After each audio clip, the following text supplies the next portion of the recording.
Back to Freight Waves now. Bill Priestley here along with Tony Mulvey. Of course, Yellow in their new situation here after being bailed out yesterday. Getting a new deal in terms of, at least the new lease, I should say, for the next 30 days in terms of where there could possibly be there in terms of getting a new payment in terms of setting up their pension plans and health benefits will still last for the next 30 days. Joining us to talk about where they are legally, Matthew Leffler joins us, the armchair attorney, as we've got an interesting situation, more than interesting here, Matt, in terms of what we were expected to wake up to this morning. We were expecting one thing, we got something completely different. And now what kind of legal situation do you find Yellow in right now in terms of what they've got to deal with over the course of making sure this next payment gets in to keep that lifeline alive? Yeah, I mean, to understand where we're going, we have to understand where we've been and where we are.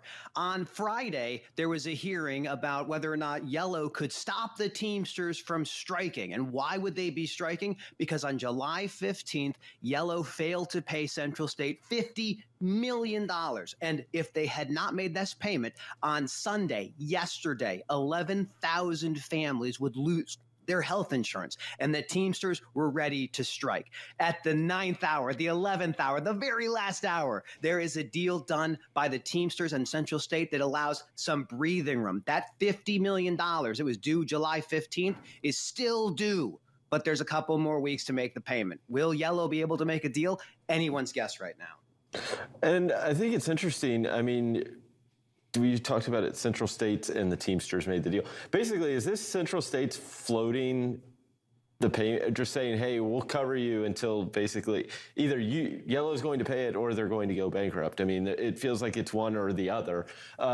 Is this just kind of throwing them the lifeline saying, hey, we'll give you a little bit of breathing room, but I mean, ultimately that company's still on the hook for the money?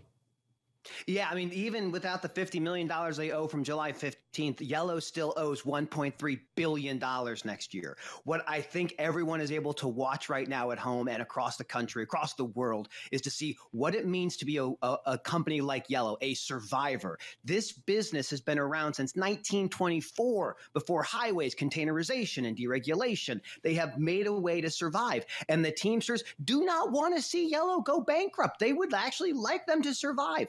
Yellow has been very emphatic. They need to incorporate a restructuring. One Yellow. They want to make it so that you can have a much more, understood and comprehensive supply chain. And the Teamsters have stopped them from doing this. If they are unable to make a deal, Yellow's got $100 million cash on hand. If they start making these payments to the pensions, they're not going to have any operating capital. This is the do or die minute. Will they be able to make a deal? Will they be able to avert themselves from bankruptcy yet again? This has been the case for Yellow for decades, and it's fascinating to continue to watch the developments. Matt, is obviously with the deal that was brokered by the Teamsters with Central States, and again, Yellow being denied the injunction on this past Friday, and basically saying, look, if nothing happens, you're going to see bankruptcy on Monday. Is Yellow's fate not in its hands anymore? I mean, does somebody have to come in and bail them out in terms of, because it seems like they just can't simply keep this going and not have, with some help, get through the next 30 days, if not through the rest of the year? No, they need liquidity. I mean, they have been very clear. If they had that strike happen, like they said, with their lawyer on Friday, if we strike Monday, we're out of business next week. There is no white knight that we see coming. The United States government has already come out and said, we gave you $700 million. What did you do with it? And Yellow's like, well, just a little bit more liquidity. That's all I'm asking. Just a smidge. I mean, $700 million is great, but maybe another $500 million, who knows? At the end of the day, there are very interesting and useful companies within Yellow. And I think there might be somebody like a TFI or an ArcBest who can carve out parts of these companies and maybe have a going concern. But this debt is not going anywhere. $1.3 billion is next year. That has to be resolved. The United States Treasury, we own 30% of Yellow, 30%. And the government has already come out and said, we're not giving you anymore. You've had as much as we're willing to give. And so at this stage, it's Teamsters, it's pension funds, it's Yellow trying to scratch a way to stay profitable, to stay relevant, to stay in business. And insolvency is increasingly encroaching on Yellow. And maybe touch on, because I know in it they talk about Chapter 7 being the option, right? Liquidation Why Chapter 7 versus maybe Chapter 11 with the restructuring? Is it just the fact that creditors aren't going to want to go through with that? Or is it just an easier, hey, Chapter 7, we're just going to liquidate everything? Ultimately, like you mentioned, TFI, ArcBest, things like that, they're going to be able to buy up assets for effectively pennies on the dollar. I mean, why one versus the other? Yeah, so Chapter 11 is just a structured bankruptcy where there might be a chance for a going concern. The way that the Teamsters and the way the Yellow talks, I mean, it's always the end of the world. It's always Chapter 7. It could be the case that there might be a path of getting out of Chapter 7. Maybe some division could go to other Chapter 11 or something.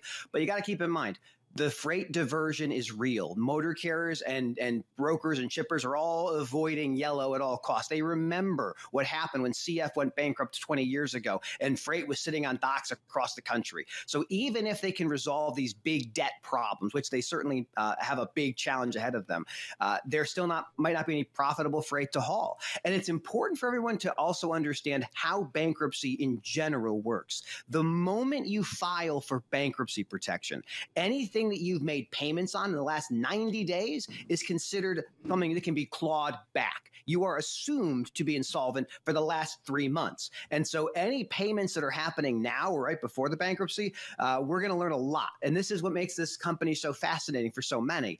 There isn't a really viable path to find profitable freight, make all these debt obligations, and be able to operate as a going concern. So the next couple of days or even hours are going to be absolutely fascinating for people who've been following Yellow from the times of the 1920s, which is madness.